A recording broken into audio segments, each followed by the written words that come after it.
Hello everyone, my name is Paige Bennett and this is my presentation on transition planning for students with autism spectrum disorders. Overview.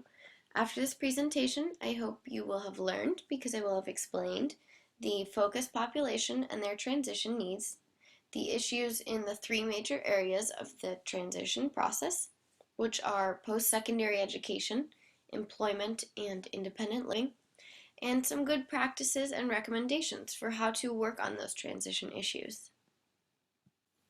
So first, what is an autism spectrum disorder? Up until May of 2013, there were many different types of autism. They weren't on a spectrum yet. They were just known as autism, Asperger's syndrome, Rett syndrome, and pervasive developmental disorder not otherwise specified. In May of 2013, they were all put under an umbrella and became a spectrum. So that's why there are the mild to severe disabilities now. And that's why autism cannot be placed with a one-size-fits-all transition plan, because each individual is unique with different needs, different strengths and weaknesses which need to be addressed. So like I said, with each individual's varying disabilities and difficulties, we will see these challenges ranging from slight social interactions, known as Asperger's syndrome, to the severe cognitive, speech, social, and behavioral deficits. That's when we'll see the hand flapping, the rocking, and intense interests. These are the very severe cases. On the right, I put a picture of students using a voice output device to communicate. So what do we know or need to know about these transition needs? We know that people react to change in different ways, whether or not you have a disability.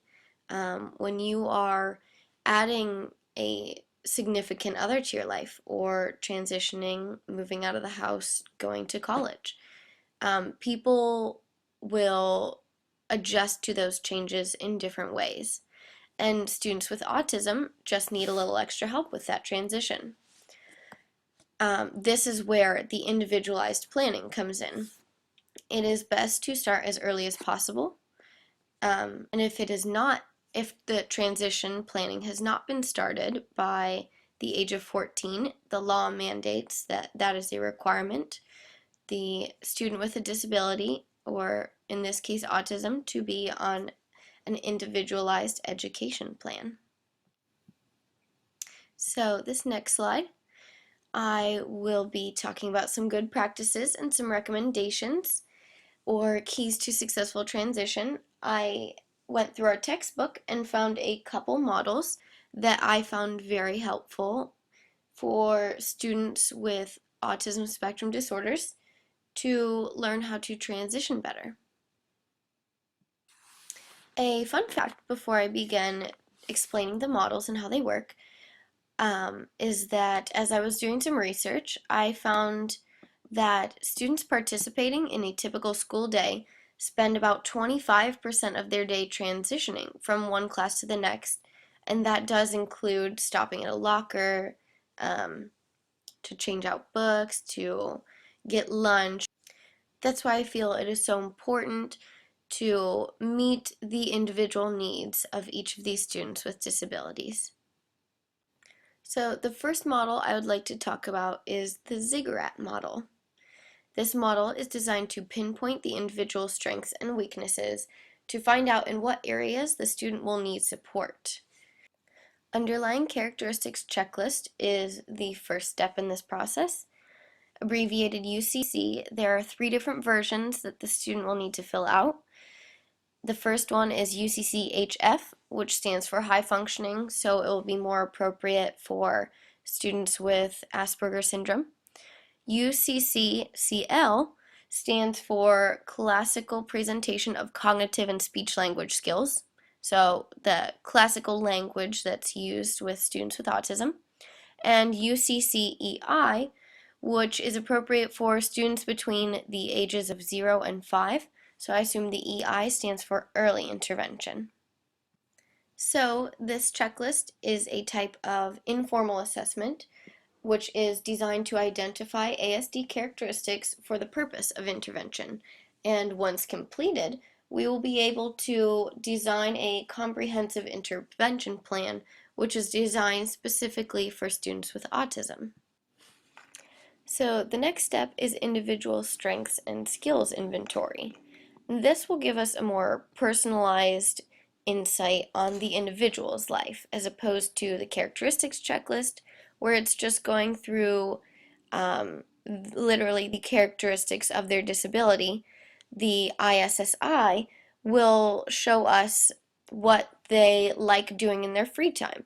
An example that I really liked that the book gave was about a girl named Elle, and in her ISSI, the section with behavior, interests, and activities, she enjoys family photo albums, colored markers, and watching DVDs. With this information, we can give her a better job or find her a placement where she would be working with those items. So now onto the centerpiece of the ziggurat model are the 5 levels of the intervention. The first, sensory differences and biological needs, focuses on and addresses the basic internal factors that impact their functioning. The second level addresses, which is reinforcement, addresses their motivational needs. So what do they need to develop the skills necessary for their job? Level 3, structure and visual tactile supports, assesses what the student will need to be able to transition better. Tactile supports something they can touch, visual, something they can see, such as a clock or a timer. One of the examples I referenced at the end of my PowerPoint. It's really neat, gives a lot of great examples of these visual and tactile supports, such as task strips, written schedules, pictures, something that velcros to a board where they can put a number on or take a number off if you're counting up or down for the amount of time they have left for that activity until they change to the next one, until they transition into the next objective for the day. So the last 2 levels, 4 and 5, focus on the individual and their ability to complete tasks and their expectations and skill development. So number 4, task demands. If the individual has difficulty following verbal demands or verbal expectations, a list of expectations, something tactile, would be more helpful for a student like that. And lastly, skills to teach. Obviously, finding a way to teach the individual skills that they don't know to promote independence. The ziggurat worksheet provides a structure for verifying that the intervention plan is complete. So the second model I would like to introduce you to is the CAPS-TR, Comprehensive Autism Planning System Transition Model. There are 10 key elements for planning a student's daily activities, and this model basically finds the type and intensity of support that the student will require. So it helps us answer the question, what supports will this individual require in order to successfully participate in or complete each activity on their daily schedule? And with this model and its help in transitioning, will allow the individual a greater likelihood of obtaining their desired transition outcomes. So if you would like more information on either one of those models, they're both in our textbook, the Adolescent Transition Education for Youth with Disabilities, pages 361 through 380. And my next topic are the current issues in their transition planning. So obviously we are going to run into bumps with the transition planning, especially with students with disabilities, because each individual has their own specific needs. I feel that's the reason that the models that we come across and we use are so detailed and have so many levels and so many steps to go through to make sure that each individual is benefiting and getting the supports that they need to function in society. So A current issue with post-secondary education, which something we're focusing on right now. I believe we will eventually figure it out. Um, Reusing a transition plan. Um, you can't, like I mentioned earlier, one size does not fit all for students with disabilities, especially on the autism spectrum. These students range from simple challenges with social interactions to biological struggles as well. So, forming a transition plan for each individual is extremely important. And the ability to get connected with the proper services in college.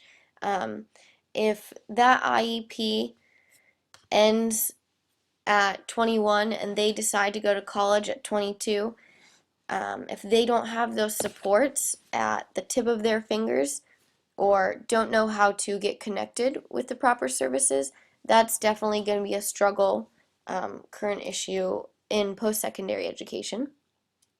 For employment, a couple of the models that I used, making sure the individual has the necessary support. Do they take breaks when needed? Does the position that require them use their strengths? Couple great examples in the book, like I mentioned. Elle and Philip are a couple case studies. One of the girls, Elle, she loves DVDs, so she ended up working at a movie store, and she was able to organize the way that the manager wanted and was able to do something that she loved, work with DVDs. And lastly, the current issues in independent living. Um, my thought was meeting people to develop social relationships. If they are high functioning enough to live on their own, their struggles are probably limited to the social aspects. But calling somebody on the phone and saying, hey, my credit card bill is wrong, that could definitely be a daily struggle for somebody with autism spectrum disorder.